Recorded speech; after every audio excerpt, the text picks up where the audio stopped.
श्रावण मास महात्म्य अध्याय 28 व 29वें अध्याय की कथा। नमस्कार भाइयों बहनों, जय मां गायत्री। आप सभी का मेरे YouTube चैनल शुभकर माही अष्टों में स्वागत है। आज मैं आप सभी को अपने इस वीडियो में श्रावण मास महात्म्य के 28 और 29वें अध्याय की कथा एक साथ सुना रही हूँ। आप सभी से विनम्र निवेदन है, अगर आप मेरे चैनल पर पहली बार आए हैं तो प्लीज़ हमारे चैनल को सब्सक्राइब, वीडियो को लाइक और वीडियो को ज़्यादा से ज़्यादा शेयर अवश्य करें, ताकि आपके साथ साथ आपके अपनी भी इस कथा का लाभ ले सकें और भगवान शिव शंकर की कृपा आपके साथ आपके घर परिवार पर हमेशा बनी रहे।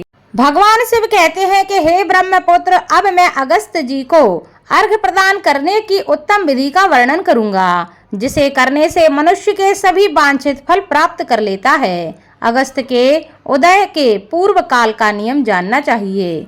जब समरात्रि अर्थात 8 या 10 रात्रि उदय होने में शेष रहे, तब 7 रात्रि पहले से उदय काल तक प्रतिदिन अर्घ्य प्रदान करना चाहिए। उसकी विधि मैं आपसे कहता हूँ। जब से अर्घ्य देना प्रारंभ करें, उस दिन प्रातः काल श्वेत तिलों से स्नान करें। गृहस्थ अष्टमी मनुष्य श्वेत माला तथा श्वेत वस्त्र धारण करे और सुवर्ण आदि से निर्मित कुंभ स्थापित करे, जो छिद्र रहित पंचरत्न से युक्त घृत पात्र से समन्वित हो। अनेक प्रकार के मोदक आदि भक्ष्य पदार्थ तथा फलों से संयुक्त माला वस्त्र से विभूषित तथा ऊपर स्थित ताम्र के पूर्ण पात्र से सुशोभित हो। उस पात्र के ऊपर अगस्त जी की सुवर्ण प्रतिमा स्थापित करें, जो अंगुष्ठ मात्र प्रमाण वाले पुरुषाकार 4 भुजाओं से युक्त स्थूल तथा दीर्घ भुजदंडों से सुशोभित दक्षिण दिशा की ओर मुख किए हुए सुंदर शांत भाव संपन्न जटा मंडलधारी कमंडलु धारण किए हुए अनेक शिष्यों से आर्वत हाथों में कुश तथा अक्षत लिए हुए ऐसे लोपा मुद्रा सहित मुनि अगस्त का आवाहन करें और गंध पुष्प आदि 16 उपचारों तथा अनेक प्रकार के नैवेद्यों से उनका पूजन करें। उसके बाद भक्ति युक्त चित्त से उन्हें दही तथा भात की बलि प्रदान करें। इसके बाद अर्घ्य दें, जिसकी विधि इस प्रकार है। सुवर्ण, चांदी, ताम्र अथवा बांस के पात्र में नारंगी, खजूर, नारिकेल, कुसुमांड, करेला, केला, अनार, बैगन, बिजोरा, नींबू, अखरोट, पिस्तक, नीलकमल, कुश, दूर्वाकुर, अन्य प्रकार के भी उपलब्ध फल तथा पुष्प, नानाविध भक्ष्य पदार्थ, सप्त धान्य, सप्त अंकुर, पंचबल्लभ और वस्त्र, इन पदार्थों को रखकर पात्र की विधिवत पूजा करें। पुनः घुटने के बल सिर झुकाकर उस पात्र को मस्तक से लगाकर नीचे की ओर मुख करके अगस्त मुनि का इस प्रकार से ध्यान करें और श्रद्धा भक्ति पूर्वक सावधान होकर अर्घ्य प्रदान करें। काश पुष्प के समान स्वरूप वाले अग्नि तथा वायु से प्रादुर्भूत तथा मित्रावरण के पुत्र हैं अगस्त। आपको नमस्कार है। विंध्य की वृद्धि को रोक देने वाले, मेघ के जल का विष हरने वाले, रत्नों के स्वामी तथा लंका में वास करने वाले हे देवेश, आपको नमस्कार है। जिन्होंने आतापी तथा वातापी का भक्षण किया, लोपा मुद्रा के पति महाबली तथा श्रीमान जो ये अगस्त जी हैं, उन्हें बार बार नमस्कार है। जिनके उदित होने से समस्त पाप, मानसिक तथा शारीरिक रोग और तीनों प्रकार के ताप आदि दैविक, आदि भौतिक, आध्यात्मिक नष्ट हो जाते हैं, उन्हें बार बार नित्य नमस्कार है। जिन्होंने जल जंतुओं से परिपूर्ण समुद्र को पूर्व काल में सुखा दिया था, उन पुत्र सहित, शिष्य सहित तथा भार्या सहित अगस्त जी को नमस्कार है। बुद्धिमान द्विजाति अगस्तस्य नदभया ऋक इस वेद मंत्र से तथा शूद्र पौराणिक मंत्र से अगस्त जी को अर्घ्य देकर उन्हें प्रणाम करें। इसके बाद लोपा मुद्रा को अर्घ्य दें। हे राजा पुत्री के महाभागे, हे ऋषि पत्नी, हे सुमुखी, हे लोपा मुद्रे, आपको नमस्कार है। मेरे अर्घ्य को स्वीकार कीजिए। इसके बाद अर्घ्य मंत्र से घृत की 8000 अथवा 108 आहुति प्रदान करें। इस प्रकार करके अगस्त जी को प्रणाम करने के बाद यह कहकर विसर्जन करें। बुद्धि से परे चरित्र वाले हे अगस्त, मैंने सम्यक रूप से आपका पूजन किया है, अतः मेरी इन लौकिक और पारलौकिक कार्य सिद्धि को करके आप प्रस्थान कीजिए। इस प्रकार उन अगस्त जी को विसर्जित करके वेद वेदांग के विद्वान, निर्धन तथा गृहस्थ ब्राह्मण को समस्त पदार्थ अर्पण कर दें और मुख से यह कहें, सत्कार किए गए अगस्त जी ब्राह्मण रूप से स्वीकार करें।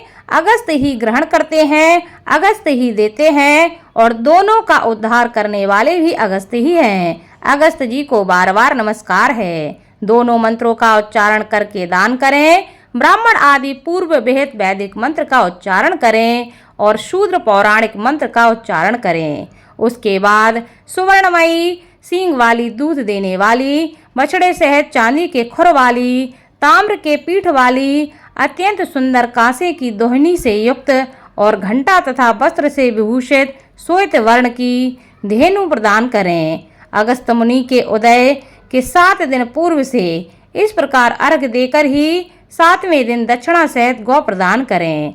इस प्रकार इस व्रत को 7 वर्ष तक करके निष्काम व्यक्ति पुनर्जन्म को प्राप्त नहीं होता और सकाम व्यक्ति चक्रवर्ती राजा होता है तथा रूप व आरोग्य से युक्त रहता है। ब्राह्मण 4 वेदों तथा सभी शास्त्रों का विद्वान हो जाता है। क्षत्रिय समुद्र पर्यंत समस्त पृथ्वी को प्राप्त कर लेता है। वैश्य धन संपदा और गोधन प्राप्त करता है। शूद्रों को अत्यधिक धन, आरोग्य तथा शक्ति की प्राप्ति होती है। स्त्रियों को पुत्र उत्पन्न होते हैं, उनका सौभाग्य बढ़ता है तथा घर समृद्धिमय हो जाता है। हे ब्रह्मपुत्र, विधवाओं का महापुण्य बढ़ता है। कन्या स्वरूप गुण संपन्न पति प्राप्त करती हैं और दुखी मनुष्य रोग से मुक्त हो जाता है। जिन देशों में मनुष्यों के द्वारा अगस्त जी की पूजा की जाती है, उन देशों में मेघ लोगों की इच्छा के अनुसार वृष्टि करता है। वहाँ प्राकृतिक आपदाएं निर्मूल हो जाती हैं और व्याधियाँ नष्ट हो जाती हैं। जो कोई भी अगस्त जी के इस अर्घ दान का पाठ करते हैं अथवा इसको सुनते हैं, वे सर्वश्रेष्ठ मनुष्य पापों से छूट जाते हैं और पृथ्वी लोक में दीर्घ काल तक निवास करके हंस युक्त विमान पर स्वर्ग में जाते हैं। जो लोग जीवन पर्यंत निष्काम भाव से इसे करते हैं, वे मुक्ति के भागी होते हैं। इस प्रकार श्री स्कंद पुराण के अंतर्गत 28वें अध्याय की कथा संपन्न हुई। अब सुनते हैं 29वें अध्याय की कथा। श्रावण मास के 29वां अध्याय में भगवान शिव कहते हैं कि हे सनत कुमार, अब मैं पूर्व में कहे गए व्रतों के कर्मों के समय के विषय में बताऊंगा। हे महामुनि, किस समय कौन सा कृत्य करना चाहिए उसे ध्यान पूर्वक सुनिए। श्रावण मास में कौन सी तिथि किस विहित काल में ग्रहण के योग्य होती है और उस तिथि में पूजा, जागरण आदि से संबंधित मुख्य समय क्या है। उन व्रतों के वर्णन के समय कुछ व्रतों का समय जो पूर्व के अध्यायों में बता दिया गया है। नक्त व्रत के समय ही विशेष रूप से उन व्रतों तथा कर्मों में उचित बताया गया है। दिन में उपवास करें तथा रात्रि में भोजन करें, यही प्रधान नियम है। सभी व्रतों का उद्यापन उन व्रतों की तिथियों में ही होना चाहिए। यदि किसी कारण से उन तिथि में उद्यापन संभव ना हो तो पंचांग शुद्ध दिन में एक दिन पूर्व अधिवासन करके और दूसरे दिन आदर पूर्वक होम करके आदि कृत्यों को करें। धारण पारण व्रत में तिथि का घटना व बढ़ना कारण नहीं है। श्रावण मास के शुक्ल पक्ष की प्रतिपदा तिथि में संकल्प करके उपवास करें, पुनः दूसरे दिन पारण करें, इसके बाद दूसरे दिन उपवास करें। इसी क्रम से करते रहें। व्रती को चाहिए कि पारण में हविष्यान्न, मूंग, चावल आदि ग्रहण करें। एकादशी तिथि में पारण का दिन हो जाने पर 3 दिन निरंतर उपवास करें। रविवार व्रत में पूजा का समय प्रातः काल ही होना चाहिए। सोमवार के व्रत में पूजा का प्रधान समय सायंकाल कहा गया है। मंगल, बुध तथा गुरु के व्रत में पूजन के लिए मुख्य समय प्रातः काल है। शुक्रवार के व्रत में पूजन उषा काल से लेकर सूर्योदय के पूर्व तक हो जाना चाहिए तथा रात्रि में जागरण करना चाहिए। शनिवार के दिन व्रत में नरसिंह का पूजन सायंकाल में करना चाहिए। शनि के व्रत में शनि के दान के लिए मध्याह्न मुख्य समय कहा गया है। हनुमान जी के पूजन का समय मध्याह्न है। अश्वत्थ का पूजन प्रातः काल करना चाहिए। हे वत्स, रोटक नामक व्रत में यदि सोमवार युक्त प्रतिपदा तिथि हो तो वह प्रतिपदा 3 मुहूर्त से अधिक होनी चाहिए, अन्यथा पूर्व योगिनी प्रतिपदा ग्रहण करनी चाहिए। औदुम्बरी द्वितीया सायंकाल व्यापिनी मानी गई है। यदि दोनों तिथियों में पूर्व भेद हो तो तृतीया संयुक्त द्वितीया ग्रहण करनी चाहिए। स्वर्ण गौरी नामक व्रत की तृतीया तिथि चतुर्थी युक्त होनी चाहिए। गणपति व्रत के लिए तृतीया वृद्ध चतुर्थी तिथि प्रशस्त होती है। नागों के पूजन में षष्ठी युक्त पंचमी प्रशस्त होती है। सुपोधन व्रत में सायंकाल सप्तमी युक्त षष्ठी श्रेष्ठ होती है। शीतला के व्रत में मध्याह्न व्यापिनी सप्तमी ग्रहण करनी चाहिए।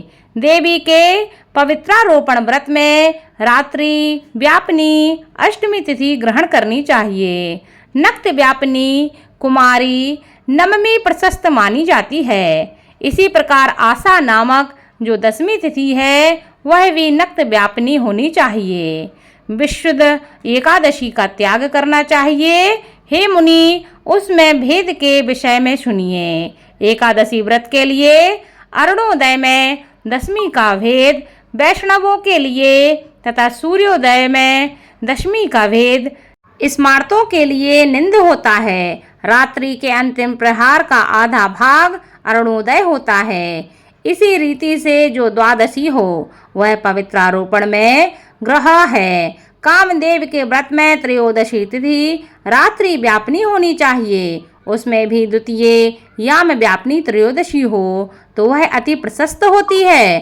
शिवजी के पवित्रारोपण व्रत में रात्रि व्यापिनी चतुर्दशी होनी चाहिए। उसमें भी जो चतुर्दशी अर्धरात्रि व्यापिनी होती है वह अति श्रेष्ठ होती है। उपाकर्म तथा उत्सर्जन कृत्य के लिए पूर्णिमा तिथि अथवा श्रवण नक्षत्र होने चाहिए। यदि दूसरे दिन मुहूर्त तक पूर्णिमा हो तो दूसरा दिन ग्रहण करना चाहिए, अन्यथा तैतरीय शाखा वालों को और ऋग्वेदियों को पूर्व दिन ही करना चाहिए। तैतरीय यजुर्वेदियों को 3 मुहूर्त पर्यंत दूसरे दिन पूर्णिमा में श्रवण नक्षत्र हो तब भी पूर्व दिन दोनों कृत्य करने चाहिए। यदि पूर्णिमा तथा श्रवण दोनों का पूर्व दिन एक मुहूर्त के अनंतर योग हो और दूसरे दिन 2 मुहूर्त के भीतर दोनों समाप्त हो गए हो तब पूर्व दिन ही दोनों कर्म होना चाहिए। यदि हस्त नक्षत्र दोनों दिन अपराह्न काल व्यापी हो तब भी दोनों कृत्य पूर्व दिन ही संपन्न करने चाहिए।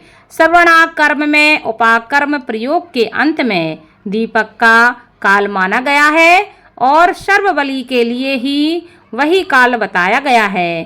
पर्व के दिन में अथवा रात्रि में अपने अपने ग्रह सूत्र के अनुसार जब भी इच्छा हो इसे करना चाहिए। इस दीपदान तथा सर्व बलिदान कर्म में अस्तकाल व्यापिनी पूर्णिमा प्रशस्त है। ग्रीब के उत्सव में मध्याह्न व्यापिनी पूर्णिमा प्रशस्त होती है। रक्षाबंधन कर्म में अपराह्न व्यापिनी पूर्णिमा होनी चाहिए। इसी प्रकार संकट चतुर्थी चंद्रोदय व्यापिनी ग्रह होनी चाहिए।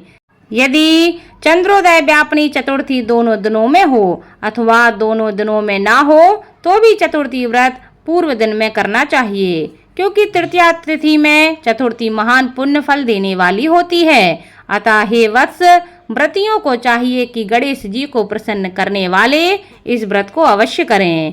गणेश चतुर्थी, गौरी चतुर्थी और बहुला चतुर्थी, इन चतुर्थियों के अतिरिक्त अन्य सभी चतुर्थियों के पूजन के लिए पंचमी विद्या कही गई है।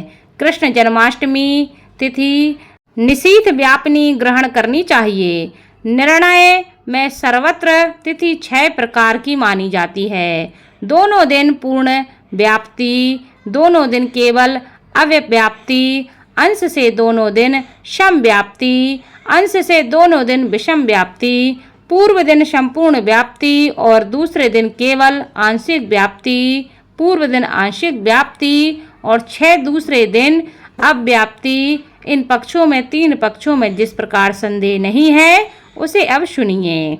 विषम व्याप्ति में अंश व्याप्ति से अधिक व्याप्ति उत्तम होती है। एक दिन तिथि पूर्णा है, वहीं तिथि दूसरे दिन अपूर्णा कही जाती है। अब व्याप्ति तथा अंश से व्याप्ति, इसमें अंश व्याप्ति उत्तम होती है। और जब अंश व्याप्ति पूर्ण हो तथा जब अंश से सम हो वहाँ संदेह होता है और उसके निर्णय में भेद होता है। कहीं युग्म वाक्य से वार व नक्षत्र के योग से, कहीं प्रधानत्व योग से और कहीं पारणा योग से। जन्माष्टमी व्रत में संदेह होने पर तीनों पक्षों में पराग्रह होती है। यदि अष्टमी 3 पहर के भीतर ही समाप्त हुई हो तो अष्टमी के अंत में पारण हो जाना चाहिए और उसके बाद यदि अष्टमी उषा काल में समाप्त होती है तो पारण उसी समय करना चाहिए। पिठोर नामक व्रत में मध्याह्न व्यापिनी अमावस्या शुभ होती है और वृषभों के पूजन में सायंकाल व्यापिनी अमावस्या शुभ होती है। और वृषभों के पूजन में सायंकाल व्यापिनी अमावस्या शुभ होती है। कुशों के संचय में संगव काल, यह दिन के 5 भागों में से दूसरा भाग होता है। व्यापिनी अमावस्या शुभ कही गई है। सूर्य के कर्क संक्रमण में 30 घड़ी पूर्व का काल पुण्यमय मानते हैं। अगस्त के अर्घ्य का काल तो व्रत वर्णन में ही कह दिया गया है। हे वत्स, मैंने आपसे यह कर्मों के काल का निर्णय कह दिया है। जो मनुष्य इस अध्याय को सुनता है अथवा इसका पाठ करता है वह श्रवण मात्र करता है, वह श्रावण मास में किए गए सभी व्रतों का फल प्राप्त कर लेता है। इस प्रकार श्री स्कंद पुराण के अंतर्गत ईश्वर सनत कुमार संवाद में श्रावण मास महात्म्य में व्रत निर्णय काल निर्णय कथन नामक 29वां अध्याय भी संपूर्ण हुआ। इस अध्याय में आपने 28 और 29वां अध्याय की कथा सुनी जो कि संपूर्ण हुई। धन्यवाद।